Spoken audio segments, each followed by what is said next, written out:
राम राम जी। ये जो आप आधुनिक खेती में स्प्रे मशीन देख रहे हो, ये एक साथ में लगभग 35 से 40 फीट का एरिया कवर करती है। इस मशीन में दोनों तरफ पाइपें लगी हुई है।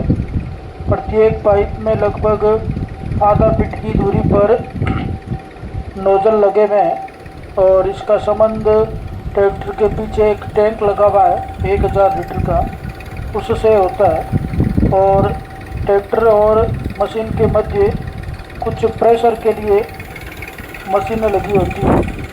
जब ट्रैक्टर चलता है तो उसके पीछे का भाग है, उसमें घूर्णन उत्पन्न होता है। तो ये जो मशीन है उसका पंप चलता है और पंप के कारण तो मशीन के अंदर दवा है वो इन नोजलों में आती है और इसका दाब इतना ज़्यादा होता है कि ये जो द्रव अवस्था है ये हमें गैस के रूप में नज़र आ रही है। और ये मशीन एक साथ हर पौधे पर समान रूप से दवाई का छिड़काव करती है। आधुनिक समय में किसान टेक्नोलॉजी का उपयोग अधिक कर रहा है, केवल दिमाग का उपयोग करते हुए कृषि की उपज लेने की कोशिश कर रहा है।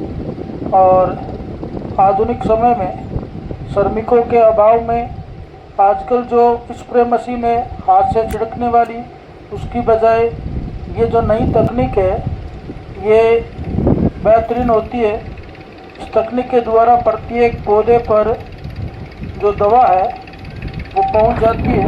वर्तमान में ये दवा ग्वार की फसल पर छिड़की जा रही है। ग्वार की फसल में कुछ कालापन होने के कारण फलियां नहीं बन रही है, जिसके कारण इस पर स्प्रे किया जा रहा है। और इस मशीन की ये क्षमता है कि अलग 20 या 25 मिनट के अंदर ये लगभग 1.5 हेक्टर क्षेत्र में छिड़काव कर देती है। छिड़काव की विधि में यदि अधिक या कम छिड़काव करना हो तो भी इसमें कंट्रोल होता है।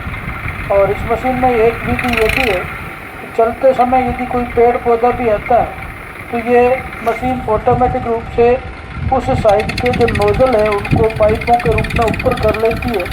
और जैसे ही पेड़ नीचे जाता है या पीछे चला जाता है तो ये मशीन वापस अपनी यथास्थिति में आ जाती है। आप देख रहे हो इसमें एकदम शानदार फव्वारे चल रहे हैं और इसमें आगे एडजस्टर होता है जो कि फसल के अनुसार ऊंचा या नीचा कर सकता है। पीछे ड्रम होता है बड़ा, जिसके कारण इसका लेवल या संतुलन बना रहता है। आधुनिक समय में इस मशीन की अति आवश्यकता है। ये मशीन खरपतवार से लेकर फाल तक की दवा के लिए उपयोगी है। कम समय में अधिक कार्य कर लेती है, तो किसानों के लिए ये वरदान है एक प्रकार से, क्योंकि लागत लगभग सब में बराबर आती है। इसमें श्रमिकों की आवश्यकता नहीं रहती है और कम समय में अधिक जगह पर ये स्प्रे के रूप में छिड़काव भी कर सकती है। ऐसी स्थितियाँ धीरे धीरे मशीन युग की ओर है, तो इसमें मानव जाति की आवश्यकता कम रहती है, क्योंकि इसमें एक ही ऑपरेटर है। ये ऑपरेटर केवल ऑपरेट के रूप में या मशीन को चलाने का कार्य करता है, बाकी सब कार्य मशीन में लगे हुए पंप करते हैं। जैसे जैसे इसमें दाब उत्पन्न होता है वैसे वैसे ये फव्वारे बाहर निकलते हैं और इसमें जो दवा होती है वो सभी पेड़ पौधों के कई भागों पर छिड़काव के रूप में पहुंच जाती है, जिससे इसमें कोई भी कीट है या कोई भी रोग है तो उसका रोगजनक समाप्त हो जाता है। ये मशीन प्रत्येक किसान के लिए बहुत ज़्यादा उपयोगी है। और इस मशीन के द्वारा यदि हम छिड़काव करें तो केवल एक छोटी मोटी हानि यह है कि जब ये चलती है तो इसके जो पहिए होते हैं उसके नीचे ज़रूर पौधे आ जाते हैं, बाकी से कोई हानि नहीं है।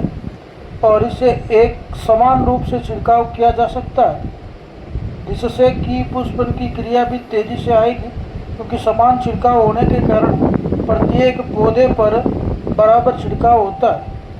तो आधुनिक विधियों में या आधुनिक समय में आप ऐसी मशीनों का उपयोग कर सकते